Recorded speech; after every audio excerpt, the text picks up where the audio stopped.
Telugu news channel కి స్వాగతం. విజయనగరం జిల్లా రేగిడి మండలం మధ్యరాముడుపేటకు చెందిన 50 మంది అయ్యప్ప స్వాములు ప్రయాణించిన బస్సులో అగ్ని ప్రమాదం. తమిళనాడు రాష్ట్రంలో దుర్ఘటన. మంటల్లో చిక్కుకున్న వారిని సురక్షితంగా బయటకు తీసిన సహచర స్వాములు. బస్సు పూర్తిగా దగ్నం. లగేజు, బట్టలు, డబ్బు అగ్నికి ఆహుతి.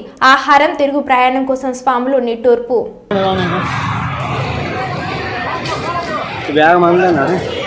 ఇంకో ఫోన్ మరేట్ చేద్దాం స్వామి.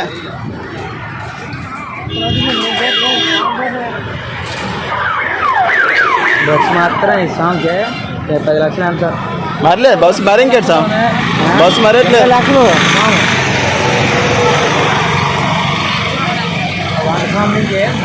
డీజిల్ ట్యాంక్ కలిసి అసలు ఆగదు డీజిల్ కానీ పేలు పస్తామే